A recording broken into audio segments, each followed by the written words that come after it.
நாம் எவ்வளவுதான் அணையை அடைத்தாலும் அடைக்க முடியாது. ஆனால் மாகாளியின் கைக்குள் பிள்ளையென தெய்வ சான்றோர்கள் வளருகிறார்களே, அவர்கள் வந்து அடைத்தால் உடனே அணை அடைபட்டு விடும் என்றான். அவன் கூறியதை கேட்ட சோழன் சான்றோர் 7 அழைத்து வர உத்தரவிட்டான். அவர்களிடம் குட்டையெடுத்து மண் எடுங்கள் என்று சொன்னான். ஆனால் சான்றோர்கள் முடியாது என்றார்கள். ஆத்திரத்தில் சோழன் கழுத்தளவு குழி தோண்டி அதற்குள் சான்றோர் 2 நிறுத்தி மணல் போட்டு நிரப்பி பட்டத்து யானையால் தலையை தட்டி கொன்றுவிட்டான். இவர்களை காக்க நினைத்த எம்பெருமான் பிட்டுக்கு மண் சுமந்து பிரம்படிபட்டு அணையை அடைத்து எஞ்சிய 5 காத்தருளினார். தன் பிள்ளைகள் 2 கொன்ற சோழன் மீது கோபம் கொண்ட காளி, உன் நாடு மழையின்றி வறுமையால் பாழாகட்டும், பகலில் நரி ஓடட்டும், இந்த அரசு அழியட்டும், உனது வம்சங்களெல்லாம் அழிந்து போகட்டும் என்று சபித்தாள். அதன் மூலம் சோழன் வம்சமே அழிந்து போனது. இந்த நேரத்தில் பகவான் நாராயணமூர்த்தி கலியரசன் ஆட்சி செய்யும் அனந்தபுரத்திற்கு எழுந்தருளினார்.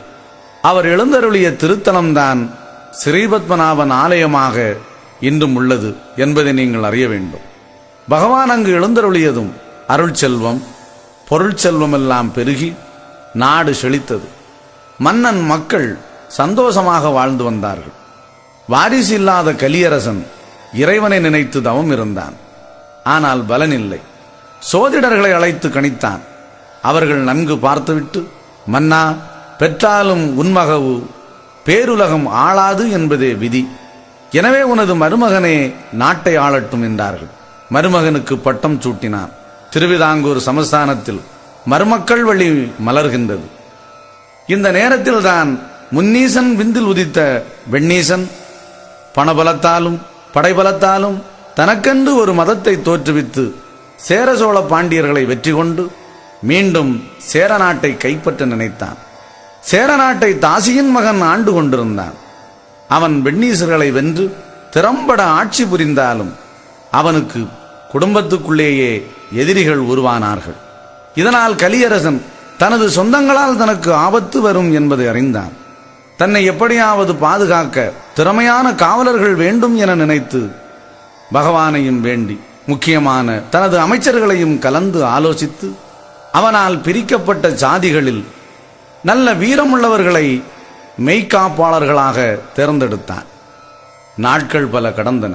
மன்னனுக்கு முடிவு காலம் வந்தது. மெய்காப்பாளர்களான சாணார்கள் சற்று அயர்ந்த நேரம் பார்த்து மன்னனின் எதிரிகளான பந்தங்களே அவனை வெட்டி சாய்த்து விட்டார்கள். உயிர் போகும் தருவாயில் கலியரசன் தன்னை கொன்றது இந்த மெய்காப்பாளராக இருக்கும் இந்த சாணாரே என்று தவறாக நினைத்து, என் குடும்பத்தோர்கள் ராஜ்யத்தை ஆளுமட்டும் உன் குடும்பத்தோர்கள் ஊழியங்கள் செய்து மிக அழுந்த படுவாரெனவும் அன்னீசன் சான்றோருக்கு விழுந்த மொழியால் விரைந்துரைத்து மாண்டான். இந்த சாபமே சாணார்குல மக்களை ஆட்டி படைத்தது. பின்னால் ஆட்சிக்கு வந்த மன்னர்களெல்லாம் ராஜ துரோகிகள் என்று முத்திரை குத்தி கடுமையாக கொடுமைப்படுத்தினார்கள். கீழ்ஜாதி என்று அரசால் முத்திரை குத்தப்பட்டு தீண்டத்தகாதவர்கள் என்று ஒதுக்க வைக்கப்பட்டார்கள். தாலி கட்டினால் வரி, தொழில் செய்தால் வரி, பயன்படுத்தும் பொருள்களுக்கும் வரி, பனை மரத்திற்கும் வரி, தளனார் வரி, முறுக்குத்தட்டி அறிவாள் வரி என்று எல்லாவற்றிற்கும் வரி விதித்தான். ஊழியம் என்ற பெயரில் கூலியின்றி கொத்தடிமையாக வேலை செய்ய வேண்டும் என்றான். உயர்குலத்தோர் என்று அரசால் அங்கீகாரம் செய்யப்பட்ட பாவிகள் சாதி வெறி பிடித்து சான்றோரை படாத பாடுபடுத்தினார்கள். தொட்டால் தீட்டு, பார்த்தால் பாவம் என்று சான்றோர்கள் தினம் தினம் செத்துக் கொண்டிருந்தார்கள். சான்றோர் குல மக்கள் பாடுபட்டு தேடிய அனைத்து பொருட்களையெல்லாம் புறவாசல் வழியாக கொண்டு வரச் சொல்லி அடித்தான். காலை பதநீர், மாலை பதநீர், பற்ற காய்ச்சிய பதநீர், சூடான பதநீர், கருப்பு கட்டி, கற்கண்டு, நுங்கு, ஓலை என்று அவன் கேட்பவற்றையெல்லாம் கொண்டு கொடுக்க வேண்டும். கொடுத்தாலும் அடிப்பான், கொடுக்க வழியே இல்லாவிட்டாலும் அடித்து துன்புறுத்துவார்கள். குளம் வெட்டச் சொல்லுவான், குளிக்க விட மாட்டான். சாலை போடச் சொல்லுவார்கள், சாலையில் நடக்க விட மாட்டார்கள். கிணறு வெட்டுவது சான்றோர்கள், குடிக்க தண்ணீர் கொடுக்க மாட்டார்கள். ஆலயம் கட்டுவது சான்றோர்கள், ஆனால் வழிபட விட மாட்டார்கள். சான்றோர்குல பெண்களை மானபங்கப்படுத்தினான். உயர் ஜாதியினர் வாழும் தெருவில் சென்றுவிட்டால் உயர் ஜாதி என்னும் சோம்பேறிகளான நீச குலத்தவர்கள் இரத்தம் சொட்ட சொட்ட அடித்து துன்புறுத்துவார்கள். நல்ல வெண்கல பாத்திரங்கள் பயன்படுத்தக்கூடாது. சிரட்டை, மண்சட்டி இவைகளை தான் நாம் பயன்படுத்த வேண்டும். அதிகாலை துயிலக்கூடாது. தெய்வ நூல்களை நாம் அறியக்கூடாது. துஷ்ட தேவதைகளையே மனிதன் வணங்க வேண்டும். நள்ளிரவு பேய் முகூர்த்தத்தில் தான் சுபகாரியங்கள் நடத்த வேண்டும். ஆண்கள் முழங்காலுக்கு கீழ் வேட்டி அணியக்கூடாது. பெண்கள் மார்பிலே துணி போடக்கூடாது. இப்படி சாணார் குலத்தை அவர்களின் தொழிலுக்கு ஏற்ப 18 ஜாதிகளாய் பிரித்து வேலை கொண்டான் சண்டாள நீசன். கொடுமை தாங்காத அப்பாவி மக்கள் தெய்வத்திடம் அபயமிடுகின்றார்கள். சான்றோர் படும் துயரம் பொறுக்காத எம்பெருமான் கலியரசனுக்கு நீதியை எடுத்துரைத்தார். கலியனே, பிறரின் துன்பத்தில் இன்பம் காணுவது மிகப்பெரிய பாவம். அது மட்டுமல்ல, கற்புள்ள சாணாத்தி கதறி உன்னை சாபமிட்டால் இந்த நாட்டையே இருள் சூழ்ந்துவிடும், அழிந்து போகாதே என்று எச்சரித்தார். யுகா யுகந்தோறும் தோன்றிய அரக்கா, உனக்கு நான் எவ்வளவோ புத்தி சொல்லி இருக்கிறேன். நீ சூரனாய் பிறந்தபோது வீரவாகுவாய் வந்து புத்தி சொன்னேன், கேளாது மாண்டாய். இரணியனாய் படைத்து பிரகலாதனாக நின்று நான் புத்தி சொன்னேன், அதையும் கேளாது மாண்டாய். ராவணனாக நீ வந்தபோது உனது தம்பி விபூஷணனாக புத்தி சொன்னேன், நீ கேளாது மாண்டாய். துரியோதனாய் படைத்து கண்ணனாக வந்து புத்தி சொன்னேன், கேளாது மாண்டாய். இப்போது நானே உனக்கு புத்தி சொல்லுகிறேன், சான்றோர்களுக்கு இன்னல் கொடுத்து நீ வீணாக மாளாதே என்று உரைக்கிறார். இதை கேட்டவுடன் கலியரசன் பகவானை பார்த்து சொல்லுகிறான், ஆண்டி, உன் சொல்லை நான் இனி கேட்க மாட்டேனடா. என்னிடம் இருந்து கொண்டு அந்த கடைசாதியான சாணாருக்காக பேசுகிறாய். போடா, உன்னிடம் எனக்கென்ன உறவு என்று எம்பெருமானை தரக்குறவாக பேசுகிறான். கலிநீசன் ஒன்றை புரிந்து கொள்ளவில்லை. காரணம், அவன் இயல்பு தன்மையே அதுதானே. அவன் புரியவும் மாட்டான். அறிந்து பல சாதி முதல் அன்பொன்றுக்குள்ளானால் பிரிந்து மிக வாழாமல் பெரியோராய் வாழ்ந்திருப்பார். இன்று கூட நாம் இவ்வளவு நாகரிகம் பெற்ற பின்பும் சாதியை சொல்லிக் கொண்டேதான் மாளுகிறோம். சாதி சங்கம் வைத்து சமுதாயத்தில் அநீதியை ஏற்படுத்துகிறோம். சாதிகள் இல்லையடி பாப்பா, குலம் தாழ்த்தி உயர்த்தி சொல்லுதல் பாவம் என்றார்கள். தீண்டாமை ஒரு பாவச் செயல், தீண்டாமை ஒரு பெருங்குற்றம், தீண்டாமை ஒரு மனிதத்தன்மையற்ற செயல் என்று அரசும் கூறுகிறது. ஆனால் சாதி சான்றிதழ் வாங்காமல் எந்த அரசும் இல்லை. இன்ன இன்ன சாதி என்று ஊர்ஜிதப்படுத்தவே கிராம சபை நிறுவப்படுகிறது என்றால் முற்காலத்தில் சாதியை சொல்லவா வேண்டும்? நீயும் மனிதன், நானும் மனிதன், அவனும் மனிதன், எல்லோரும் மனிதர்கள் என்ற மனிதநேயம் எப்போது வளரும்? சான்றோர் மக்கள் பட்ட அல்லல்களை பார்த்த எம்பெருமான் கலியனிடம் சொல்லுகிறார், போறேன் நான் உன்னுடைய புறத்தை விட்டு செந்தூருக்கு, வருவேன் நான் உன்னை வதைக்க ஒரு கோலம் கொண்டு என்று சொல்லி எம்பெருமான் கைலை செல்லுகிறார். கைலையிலே எம்பெருமான் ஈசனிடம் என்னை கெணியாது கலியனை படைத்த காரணம் என்ன என்று கேட்கிறார். அதற்கு ஈசன், நாரணரே, மைத்துனரே, 7 லோகத்தார்கள் எல்லோருமே சேர்ந்து தாங்கள் இங்கு வர சாத்தியமில்லை, கீழுலகில் மாண்டு போனீர்கள் என்று இவர்கள் சொன்ன காரணத்தினால்தான் படைத்தேன் என்றார். உடனே நாராயணர் எல்லா லோகத்தாரையும் இங்கு அழைத்தார். யமலோகத்தார், பரலோகத்தார், பிரம்மலோகத்தார், சொர்க்கலோகத்தார், வைகுண்ட லோகத்தார், சிவலோகத்தார், தேவலோகத்தார் என 7 லோகத்தாரும் பயந்து நடுங்கி பகவான் முன் வந்து நிற்கிறார்கள். அவர்களை பார்த்து பகவான் உரைக்கிறார், நான் சாக கிடந்ததெங்கே, தப்பி ஒளித்ததெங்கே, போக கிடந்ததெங்கே, போனதெங்கே சொல்லுங்கள். ஆண்டவன் இறந்ததாக எந்த சாஸ்திரமும் சொல்லவில்லை. அப்படி ஒரு சாஸ்திரம் சொல்லுவதாக இருந்தால் அது ஆண்டவனாக இருக்க முடியாது என்பதே உண்மை. நீங்கள் இப்படி சொன்ன காரணத்தினால் நீங்கள் அனைவரும் பொல்லாத கலியிலே போய் பிறக்க வேண்டும் என்று சொன்னார். எல்லோரும் அதற்கு சம்மதித்து, ஐயனே, உமது உத்தரவு அதுவாயின் நாங்கள் அதற்கு சம்மதிக்கிறோம்.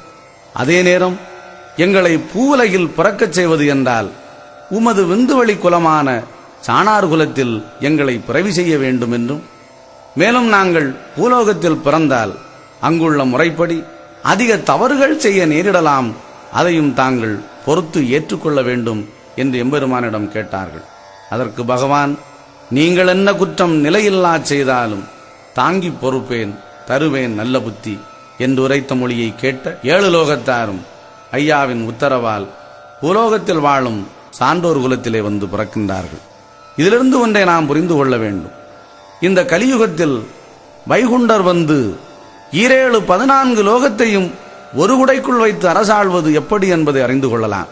ஏற்கனவே 7 லோக வித்துக்களாக 7 அம்மைமார்களுக்கு மக்களாக நாராயணர் பிள்ளைகளாக சான்றோராய் பிறந்து வாழ்ந்து வருகிறோம். மீதி உள்ள 7 லோகத்தார்களும் இதே சான்றோர் குலத்தில் வந்து பிறக்கிறார்கள். இனி இந்த உலகத்தில் எந்த லோகமும் கிடையாது. எல்லாம் வைகுண்டரின் ஒரு குடையின் கீழ் தர்மயுகம் ஆழ்வோம் என்பது இதன் மூலம் உங்களுக்கு புலனாகிறது. 7 லோகத்தாரும் அவரவர் விருப்பப்படியே பூவுலகில் வந்து பிறந்தார்கள். அவர்களில் சம்பூர்ண தேவன் தேவலோகத்தை சார்ந்தவன், பரதேவதை என்னும் பெண் யமலோகத்தை சார்ந்தவள்.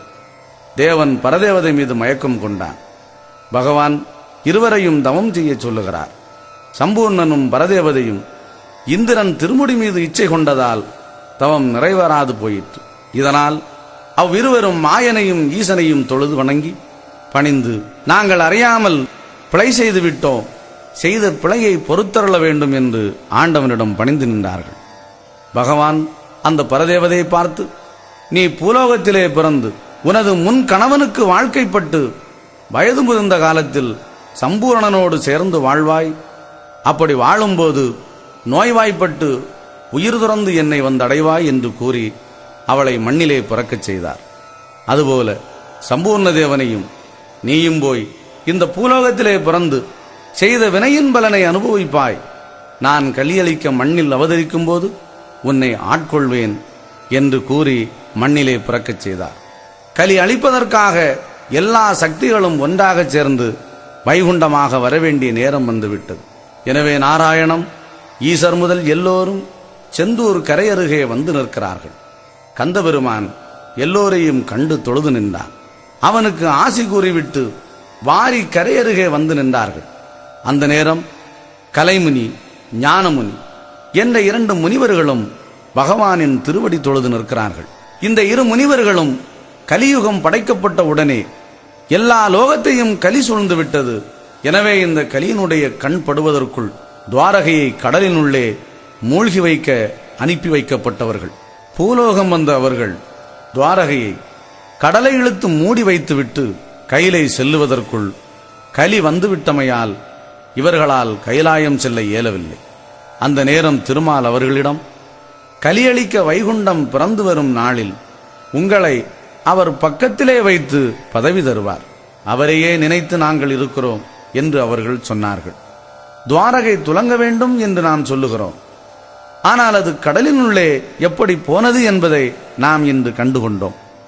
பூலோகத்தில் படைக்கப்பட்ட சம்பூரணன் சிறப்பாக வாழ்ந்து கொண்டிருக்கிறார். சம்பூரணனை ஆட்கொள்ளக்கூடிய நேரம் வருகிறது. இறைவன் அருளால் நோய்வாய்ப்பட்டு திருச்செந்தூர் கொண்டு வரப்பட்டு முன்பு கொடுத்த வாக்கின்படி எம்பெருமான் அவரை ஆட்கொண்டார். எல்லாம் வல்ல எம்பெருமான் கலியை அழிப்பதற்காக கொல்லம் ஆண்டு 1008 மாசி 20ஆம் தேதி ஞாயிற்றுக்கிழமை அவதரிக்கின்றார். வைகுண்ட அவதாரத்தை கண்டதும் வானவர்கள், தேவர்கள், முனிவர்கள், தானவர்கள், ரிஷிகள், தமிழ்மறைவானோர் எல்லோரும் ஞான இசை முழங்கி ஓம் நமோ என்று ஆடுகிறார்கள். மங்கள வாத்தியங்கள் வானில் நின்று அதிர, மண் விண் எல்லாம் வேத மந்திரம் ஒலிபரவ, நாதாந்த வேதத்தின் நாயகன் பரிபூரண ஞானச் சொரூபன் ஆதி அந்தமில்லா அழல் பெரும் ஜோதியாக அண்டமெல்லாம் நிறைந்து நின்ற அருள் ஜோதி வடிவை மகாலட்சுமிக்கு எம்பெருமான் காட்டி அருளினார். கடலுள் கனலாரே உமக்கபயம் என்று அம்மை